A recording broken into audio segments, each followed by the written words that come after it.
Oh Mami, schau, da gibt es ein Wettrennen zwischen zwei Tropfen. Sag, die obere gewinnt, was sagst du? Sag, es gewinnt der obere. Bitte. Nein, untere, bitte nicht. Mann, der untere hat gewonnen. Jetzt kommt es an, da kann ich drüber gumpen. Oh mein Gott, da kommt eine Stange, da kann ich drüber grinden. Grrr. Mami, mir ist langweilig. Mami, können wir bitte spielen? Ich sehe was du nicht siehst. Okay, ich bin dran. Ich sehe etwas, was blau ist. Der Himmel?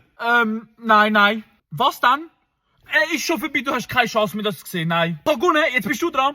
Mami, wann sind wir eigentlich da? Ja, ich müsste aber mal aufs WC. Wieso ich nicht daheim bin? Ja, dort habe ich noch nicht müssen. Ich kann das nicht kontrollieren. Okay, jetzt müssen wir mal so fahren, wie es Mami fährt. Links Kurve.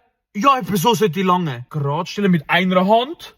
Du Mami, wann darf ich eigentlich Auto fahren? Ich bin jetzt schon 12. Kannst du mich mal so Auto fahren lassen auf der Straße, dann, wenn wir daheim sind? Mami, hast du Kaugummi da? Airbag. Mami, was heisst Airbag? Mami, ein McDonald's. Können wir bitte gehen an McDonald's essen? Mami, ich habe gemeint, wir gehen in McDonald's. Was für ein McDonald's daheim? Mami, wir haben nur Spinat daheim. Was für ja eben McDonald's? Oh Mami, kann ich mal hupen? So nicht? Ach Mann.